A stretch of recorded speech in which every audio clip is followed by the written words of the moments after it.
Good morning student. आज के अपने टॉपिक रहेंगे द्विनिषेचन का महत्व, भ्रूणपोष, भ्रूण का परिवर्तन, बीज का परिवर्तन और पीढ़ी एकांतरण। इससे पहले अपन ने पढ़ा था द्विनिषेचन और त्रिसंलयन आवृतबीजी पादपों की यह एक यूनिक विशेषता होती है, द्विनिषेचन और त्रिसंलयन। तो द्विनिषेचन के द्वारा क्या होता है, आवृतबीजी पादपों के अंतर्गत भ्रूणपोष का निर्माण होता है द्वितीय निषेचन और त्रिसंलयन के द्वारा, और यह भ्रूणपोष क्या करता है, वृद्धिशील भ्रूण को पोषण प्रदान करने का कार्य करता है। भ्रूणपोष देखिए, भ्रूण का परिवर्तन, बीज का परिवर्तन, ये अपन साथ साथ पढ़ते हैं। अपन ने पढ़ा था ये यहाँ क्या होता है, द्वितीय केंद्रक और द्वितीय कोशिका, द्वितीय नर केंद्रक और द्वितीय कोशिका के दो केंद्र को युक्त जो संरचना है ध्रुवीय कोशिका, इसके द्वारा क्या होता है, पहले ये संरचना थी भ्रूण कोश, और निषेचन के पश्चात ये जो संरचना है ये क्या करती है, ये भ्रूणपोष का निर्माण करती है। भ्रूण और पोष, पोष का मतलब पोषक पदार्थ, तो ये क्या करेगा, भ्रूण को पोषण प्रदान करने का कार्य करता है। तो हम ये कह सकते हैं कि भ्रूणपोष क्या है, द्विनिषेचन या त्रिसंलयन के फल स्वरूप बनी संरचना भ्रूणपोष कहलाती है। भ्रूणपोष जो है वो तीन प्रकार के होते हैं, कौन कौन से, केंद्रकीय, दूसरा कोशिकीय और तीसरा माध्यमिक या हिलोबियल, माध्यमिक या हिलोबियल।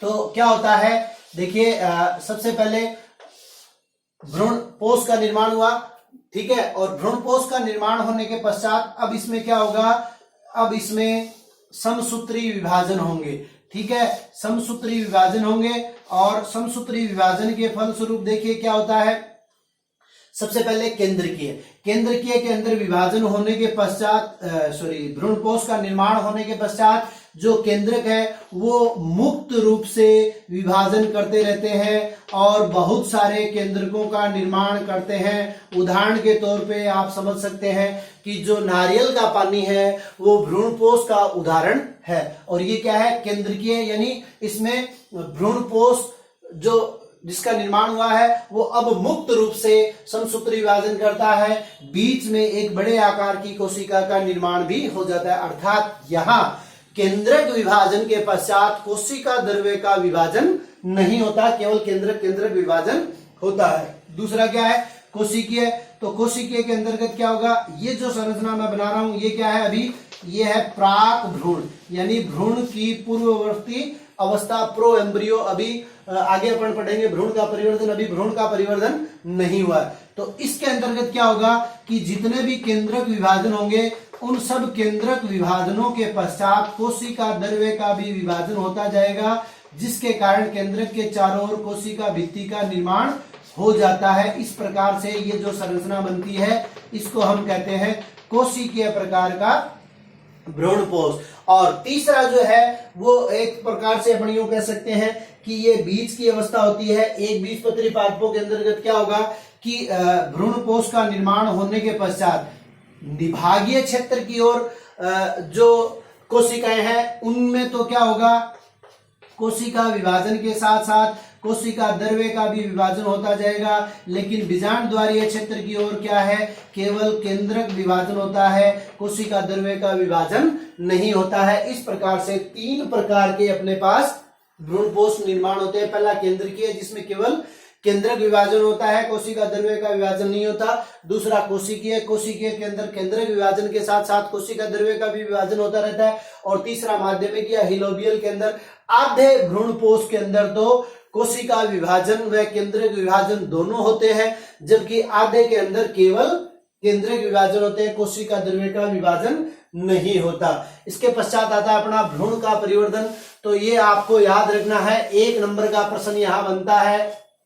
क्या बनता है कि भ्रूण परिवर्तन का अध्ययन किसके अंतर्गत किया था और किसने किया था। तो हेन्स्टीन नामक वैज्ञानिक ने इसका अध्ययन किया था भ्रूण परिवर्तन का, और किसने किया था, तो ये नाम आपको एक महत्वपूर्ण प्रश्न है, एक नंबर का प्रश्न बनता है, याद रखना है, कैप्सेला बर्सा पेस्टोरिस। क्या नाम है, एक द्विबीजपत्री पादप है, कैप्सेला बर्सा पेस्टोरिस, ठीक है। भ्रूण परिवर्धन का अध्ययन इसके अंतर्गत किया था क्या होता है भ्रूण परिवर्धन के अंतर्गत? देखिए, सबसे पहले भ्रूण का निर्माण हुआ। जो एक कोशिकीय भ्रूण था वो एक कोशिकीय भ्रूण पहले दो कोशिकाओं में विभक्त होता है। नीचे वाली आधारीय कोशिका और ऊपर वाली शीर्षस्थ कोशिका।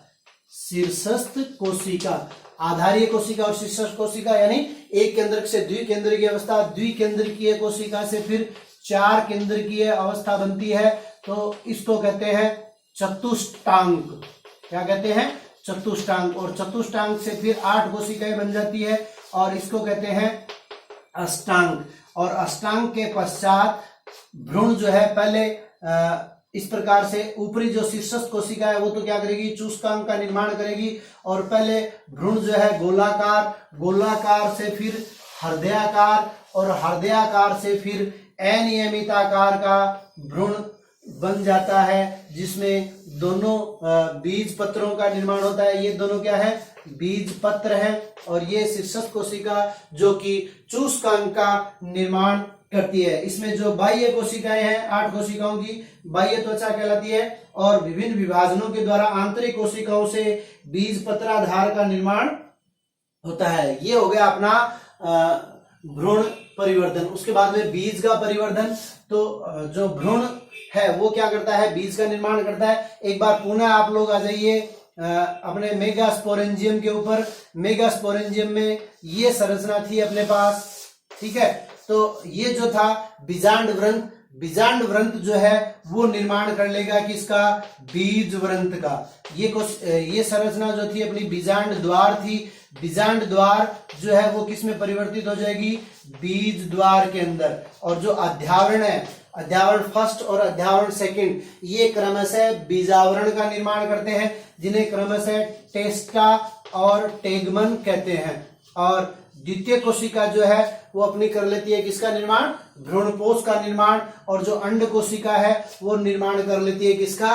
भ्रूण का। और शेष संरचनाएं जो है वो धीरे धीरे इसमें नष्ट हो जाती है या यूं कहें समाहित हो जाती है। इसके अलावा कुछ पादपों में जैसे लीची के अंदर एक बीजांड काय जो है, ये वाला भाग क्या है? बीजांड काय। वो बीजांड काय जो है एक एरिल नामक संरचना का निर्माण करता है। यूफोर्बिएसी कुल के पादपों के अंतर्गत एक सफेद रंग की संरचना का निर्माण होता है जिसे केरेंकल कहते हैं।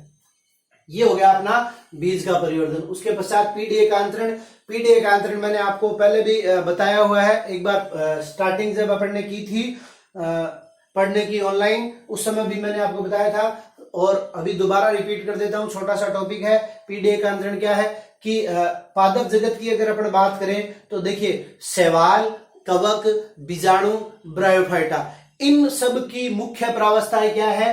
एन है। एन का मतलब अगुणित। अगर अपन जंतु जगत की बात करें तो और पादप जगत की बात करें तो यहां उसको कहेंगे युग्मकोद भिद, ठीक है। और 2n यानी द्विगुणित। द्विगुणित अवस्था के अंतर्गत अपन बात कर लेते हैं टेरिडोफाइटा, जिम्नोस्पर्म, आवृत बीजी, एंजियोस्पर्म पादप। 2n अवस्था पादप जगत के अंतर्गत कहेंगे बीजाणुद्भिद, ठीक है। और जंतु जगत के अंतर्गत कहेंगे द्विगुणित। तो इन दोनों अवस्थाओं का एकांतर क्रम में पाया जाना क्या कहलाता है? पीढ़ी एकांतरण। जैसे अगर अपन बात करें शैवाल की, तो शैवाल की मुख्य प्रावस्था क्या है? युग्मकोद्भिद एन। और लैंगिक जनन के फलस्वरूप एन से 2n स्टेज और 2n स्टेज से पुनः अर्धसूत्री विभाजन के द्वारा n स्टेज। अर्थात लैंगिक जनन में क्या होता है? 2 घटनाएं होती है, आपको मैंने बताया हुआ है। सबसे पहली घटना युग्मक निर्माण और दूसरी घटना निषेचन या युग्मक संलयन। तो यहां चूंकि मुख्य प्रावस्था क्या है? एन है, तो इन्हीं में से कोई एक कोशिका क्या करेगी? युग्मक की भांति कार्य करेगी और यहां पहले निषेचन की क्रिया होगी। निषेचन की क्रिया से 2n स्टेज बन गई और 2n स्टेज में फिर अर्धसूत्री विभाजन होगा। यानी 2 मुख्य घटनाएं अर्धसूत्री विभाजन और युग्मक संलयन। तो यहां युग्मक संलयन पहले हो गया, अर्धसूत्री विभाजन से पुनः युग्मकोद्भिद प्रावस्था बन जाती है। जबकि अगर अपन बात करें किसकी? आवर्त बीजी पादपों की, तो आवर्त बीजी पादपों के अंतर्गत क्या होता है? 2n अवस्था होती है। मुख्य प्रावस्था उनकी कैसी है? बीजाणुद्भिद है। और बीजाणुद्भिद के अंतर्गत अपन ने पूरा इस चैप्टर के अंतर्गत पढ़ा कि लघु बीजाणुधानी में अर्धसूत्री विभाजन के द्वारा नर युग्मक पराग कण का निर्माण होता है, मादा युग्मक भ्रूणकोश का निर्माण होता है, और ये क्या है, अगुणित संरचनाएं या युग्मकोद्भिद है, और इनमें निषेचन के द्वारा पुनः क्या होता है, बीजाणुद्भिद अवस्था का निर्माण होता है। तो क्या हुआ, पीढ़ी एकांतरण, अर्थात अगर मुख्य प्रावस्था बीजाणुद्भिद है तो बीजाणुद्भिद से एकांतर क्रम में युग्मकोद्भिद और युग्मकोद्भिद से पुनः बीजाणुद्भिद, और मुख्य प्रावस्था अगर युग्मकोद्भिद है अर्थात अगुणित अवस्था तो युग्मकोद्भिद से बीजाणुद्भिद और बीजाणुद्भिद से युग्मकोद्भिद, इन अवस्थाओं का एकांतर क्रम में पाया जाना क्या कहलाता है, पीढ़ी एकांतरण। 1 नंबर का प्रश्न 1 साल बोर्ड की परीक्षा में पूछा गया, पुनः पूछा जा सकता है। इस प्रकार से अपना ये तीसरा अध्याय जो है परागण, निषेचन तथा भ्रूणपोष व भ्रूण का परिवर्धन समाप्त होता है। तो अब तक अपने 3 अध्याय हो चुके हैं, कल अपन चौथा अध्याय प्रारंभ करेंगे, जनन की विशिष्ट विधियां। धन्यवाद।